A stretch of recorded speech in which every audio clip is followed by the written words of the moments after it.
Hola, les saludamos desde el podcast de Creativa. Hoy tenemos dos invitadas para hablarnos de derechos de la infancia y marcos legales para el ejercicio del periodismo relacionado con temáticas infanto-juveniles. Un placer darle la bienvenida a nuestro espacio a Tania Muñoz, oficial de comunicación de UNICEF Cuba, y a Alicia Lina Jorge, oficial de protección también de UNICEF. Con Creativa les va. Comenzamos hablando con Alicia Lina Jorge, reitero, oficial de protección de UNICEF Cuba. ¿Qué caracteriza el enfoque de derechos de la infancia en el contexto cubano? Hablar de qué caracteriza al enfoque de derechos de la infancia en el contexto cubano, tenemos que tener claro, cuáles son esos elementos que implican un enfoque de derechos de la infancia, que nos dicen que estamos aplicando ese enfoque en las decisiones que tomamos, en las políticas públicas que se implementan, en las normas jurídicas que se dictan. Y la primera característica de este enfoque de derechos humanos es que, por supuesto, promueve que niños y niñas disfruten de un grupo de derechos que les han sido reconocidos en la Convención sobre los Derechos del Niño y en otras normas de derechos humanos, en otros tratados de derechos humanos que también impactan a este rango etario. También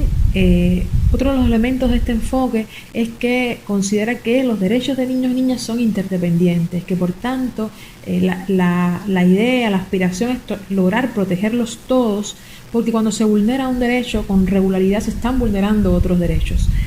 Otro de los elementos de este enfoque es que tiene en cuenta los principios y los estándares que se establecen en los tratados de derechos humanos y en las normas internacionales, en particular la no discriminación, el interés superior del niño, el derecho que tiene cada niño o niña a la vida, a la supervivencia, al desarrollo, y ese derecho que tiene a ser escuchado y que eso que ha dicho sea verdaderamente tenido en cuenta. Y otro de los elementos de este enfoque es entenderlo desde una visión multisectorial y también interdependiente. No hay manera de afrontar los temas de derechos de la infancia y la adolescencia desde una sola ciencia o desde una sola rama. Se requiere el concurso de muchos esfuerzos, de muchas instituciones, de muchos saberes para realmente enfrentar los problemas que puede tener la infancia y la adolescencia en cualquier lugar del mundo. Otro de los elementos del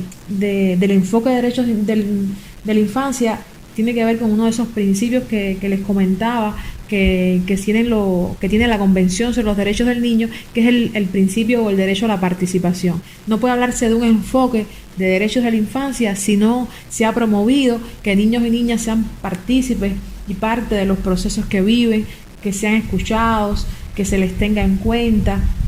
en la familia, en el barrio, en la comunidad, en los medios de comunicación, en los gobiernos locales, en donde pudieran sus puntos de vista ser valorados y atendidos. Por supuesto, un enfoque de derechos de la infancia tiene en cuenta también el enfoque de género, que identifica cuáles son las barreras que impiden que las niñas puedan disfrutar de la totalidad de sus derechos. Este enfoque de derechos humanos o de derechos de la infancia tiene que ver además con la necesidad de fortalecer las capacidades de las instituciones y de los funcionarios y de las familias para que cumplan con esos derechos que tienen los niños y las niñas. Y otro de los elementos de este enfoque es que exige que exista una rendición de cuentas de quienes están encargados de garantizar los derechos de los niños y las niñas. Si pensáramos todas estas características, algunas de ellas pues resaltan mucho más en el contexto cubano. Por ejemplo, por supuesto, la promoción de los derechos en el sentido de que el Estado garantiza que los niños y niñas disfruten de los derechos que reconoce la Convención.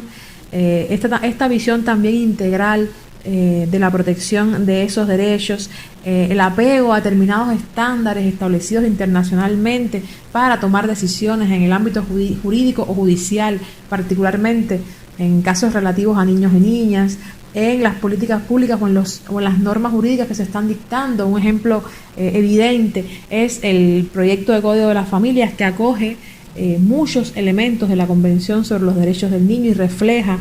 sus principios y sus estándares de protección. El Fondo de las Naciones Unidas para la Infancia, UNICEF, en Cuba, tiene como objetivo promover y defender los derechos de todos los niños y niñas del país. Para UNICEF, un marco de referencia para la colaboración con el gobierno de Cuba lo constituye la Convención sobre los Derechos del Niño. Sobre este texto nos explica Tania Muñoz, oficial de comunicación de UNICEF Cuba. La Convención de los Derechos del Niño fue adoptada por la Asamblea General de Naciones Unidas el 20 de noviembre de 1989, siendo el documento de este tipo más ratificado en el mundo. En 2021 se celebró el 30 aniversario de la puesta en vigor de la Convención de los Derechos del Niño en Cuba, y aunque desde la década del 90 el Fondo de Naciones Unidas para la Infancia, UNICEF, ha estado apoyando a Cuba en el Programa Nacional de Inmunización, este año conmemoramos el 30 aniversario de la presencia de UNICEF en Cuba, trabajando con el país por medio de un acuerdo de colaboración en 3 programas fundamentales, que son el programa de salud, de educación y de protección. Para ello, trabajamos directamente con el Ministerio de Comercio Exterior e Inversión Extranjera, que es el organismo rector de la colaboración internacional.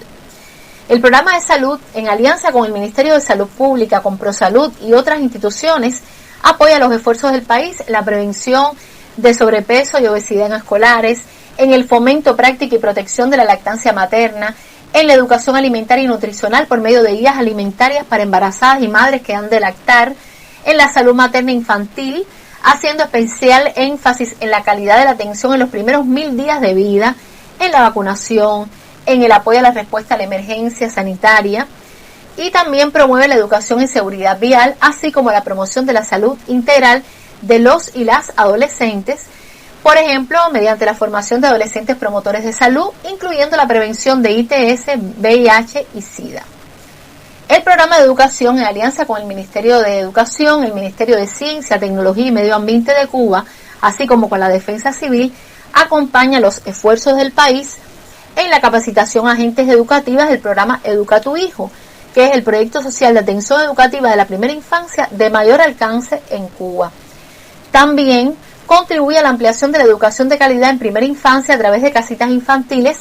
que son centros educativos en instituciones empresariales, y en la capacitación a asistentes educativas y de cuidado. Por otra parte, apoya la capacitación a docentes y familias de niños, niñas y adolescentes con discapacidad intelectual y autismo que estudian en enseñanza general, y promueve la sensibilización social sobre la importancia de la educación inclusiva, así como la creación de materiales educativos con enfoque inclusivo y accesible. El programa de educación apoya igualmente el nuevo modelo educativo de las escuelas de oficio, con enfoque en habilidades para la vida por medio de acciones de comunicación con enfoque de género e inclusión para niños, niñas y adolescentes con historias de fracaso escolar. También promueve la capacitación a docentes y estudiantes de comunidades multirriesgo para una gestión inclusiva de la reducción de riesgo de desastre y el empoderamiento y participación de niños, niñas y adolescentes. En relación al programa Cada Niño está Protegido de la Violencia y la Explotación, que es el programa de protección, podemos decir que este programa trabaja directamente con el Ministerio de Justicia, el Ministerio de Interior, el Centro de Estudios de la Juventud y otras instituciones para el fortalecimiento de entornos institucionales y comunitarios seguros, libres de violencia y que fomenten la protección de niños, niñas y adolescentes. También ofrece apoyo a los mecanismos y servicios de prevención y respuesta ante la violencia y otras situaciones de vulnerabilidad que afectan a niños, niñas y adolescentes. También contribuye a la formación de profesionales del derecho y del área de protección de niños, niñas y adolescentes sin amparo familiar. Apoya, por otra parte, el trabajo comunitario para la prevención, protección y reinserción social de adolescentes que han cometido hechos tipificados en la ley como delitos. Trabaja en la prevención del abuso sexual infantil y la atención a niños, niñas y adolescentes víctimas con un enfoque de género y de derechos sexuales. Y promueve prácticas de crianza respetuosa y sin violencia. Contribuye también al bienestar psicológico de niños, niñas y adolescentes y de sus familias, especialmente durante todo este proceso de la pandemia, donde muchas familias necesitaron de herramientas para ejercer una crianza respetuosa y poder hacerle frente a todos los retos que implicó no solamente estar confinados en la casa, sino también ocuparse del esparcimiento, de las actividades lúdicas, así como también de todas las actividades y tareas escolares. Específicamente, pregunta para Licialina Jorge, ¿en qué marco legal debe desarrollarse el periodismo que trate temáticas de la infancia?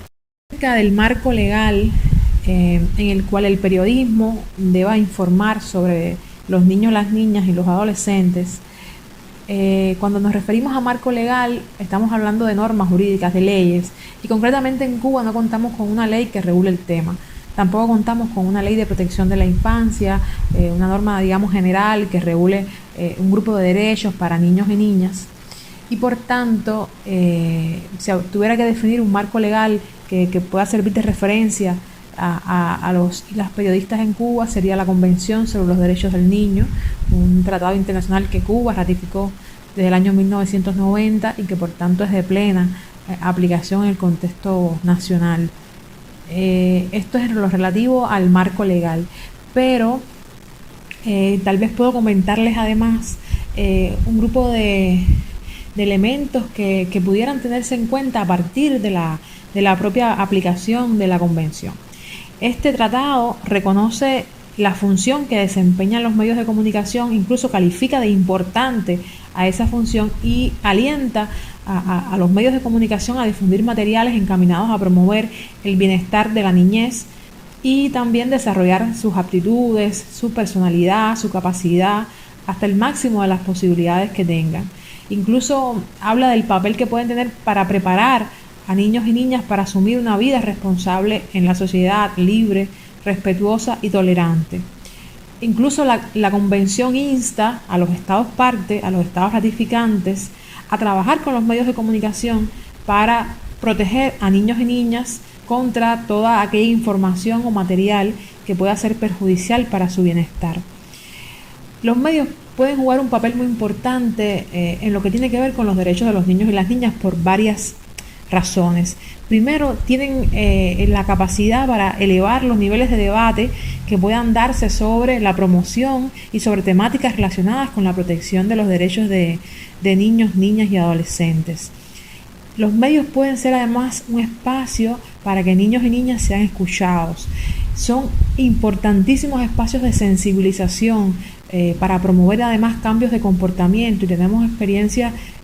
por ejemplo, de temas como la crianza, que no sea violenta, una crianza respetuosa de los derechos de niños y niñas, cómo los medios pueden contribuir a modificar determinadas conductas arraigadas y transmitidas de generación en generación sobre cómo determinados mecanismos violentos pueden ser efectivos para educar o para criar, o en temáticas relacionadas con la paternidad responsable, el papel que juegan los padres y la necesaria interrelación que tiene que existir y la corresponsabilidad que tiene que existir de madres y padres para que sea una crianza verdaderamente garantista de los derechos de niños y niñas. Por tanto, los medios tienen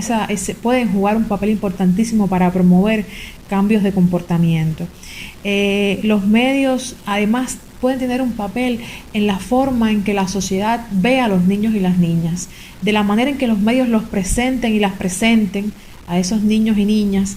Pueden también incidir en la manera en que la sociedad los ve. Si los presenta como sujetos vulnerables, que requieren esa extrema protección y no como sujetos con determinados niveles de autonomía, con determinados niveles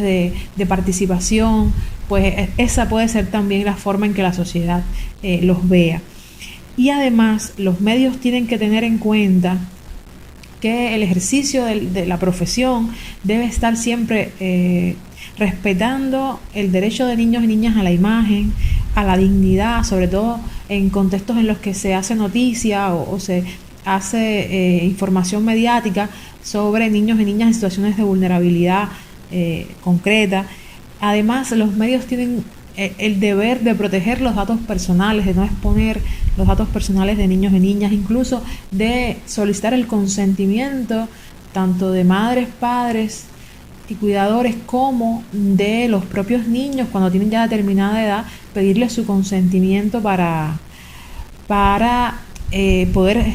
ser parte de un material comunicativo, un material noticioso, un reportaje documental o algo similar. Por eso defendemos que los medios, que el periodismo tiene potencialidades muy grandes para introducir en su día a día ese enfoque de derechos de la infancia del que les hablaba hace algún momento. Para finalizar y a modo de guía, ¿qué camino deben seguir los comunicadores cubanos a la hora de tratar temáticas infanto-juveniles? Nos comenta Tania Muñoz. Bueno, los medios de comunicación son actores muy relevantes, dado el alcance que tienen, la capacidad para generar contenidos, construir realidades e influir en la agenda pública y por la manera que entregan información. Son aliados estratégicos en la promoción de los derechos de los niños, niñas y adolescentes y socios imprescindibles para lograr cambios de comportamiento. Parte de la labor periodística consiste en dar a conocer y hacer seguimiento de la legislación y de las políticas públicas para la infancia, integrar el interés superior del niño y la niña, promover la concepción de la familia como responsable del desarrollo de niños y niñas y al mismo tiempo fomentar la participación infantil.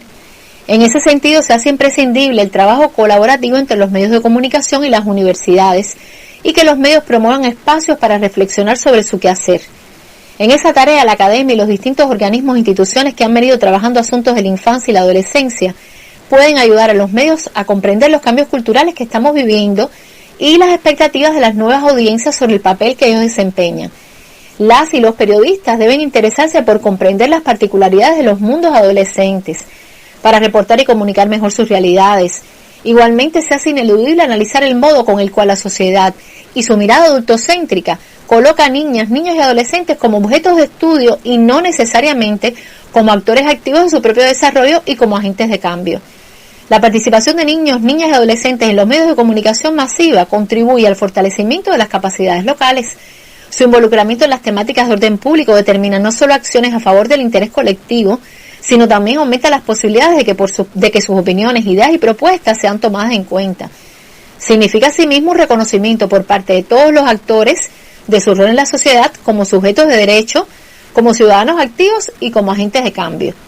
Hoy los procesos de construcción de identidad y sociabilidad de los niños, niñas y adolescentes están crecientemente inmersos en todo el mundo de sus redes sociales digitales que constituyen un espacio alternativo y propio donde se rearticulan todas las dimensiones de la niñez y la adolescencia, sus relaciones familiares y de amistades, su gestión de agenda y tiempos, sus formas de expresión, su visibilidad y participación. Este espacio se levanta en forma autónoma al dominio de padres y madres y, por cierto, al de los medios de comunicación tradicionales. Pero no se trata solo de entregar a los niños, niñas y adolescentes recursos críticos para interpretar, evaluar e entender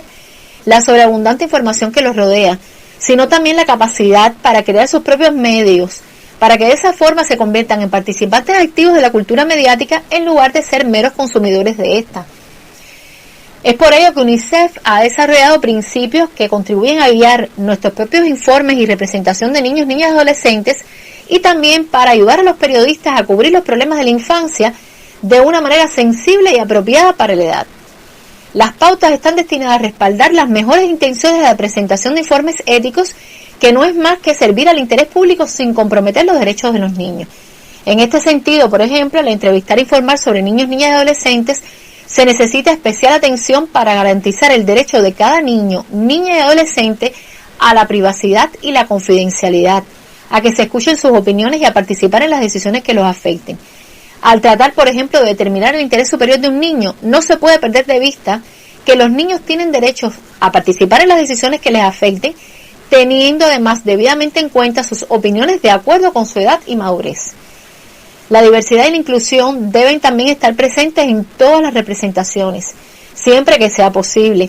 con niños, niñas y adolescentes de todos los orígenes, incluidos niños, niñas y adolescentes con discapacidades, y manteniendo un equilibrio de identificaciones culturales y de género. Debe evitarse, por otra parte, el uso de estereotipos en las imágenes, tanto negativos como positivos. Conversamos hoy con Tania Muñoz y Lizzy Alina Jorge, oficiales de comunicación y protección respectivamente de UNICEF Cuba. Si quieres saber de derechos de infancia y marcos legales para el ejercicio del periodismo relacionado con temáticas infanto-juveniles, el podcast de hoy siguió ese rumbo. Somos Creativa y seguimos apostando por el desarrollo de la niñez y la adolescencia en Cuba a través de la comunicación. No olvides dejarnos un like y compartir nuestras publicaciones. Soy Donna Cruz, gracias por seguirnos.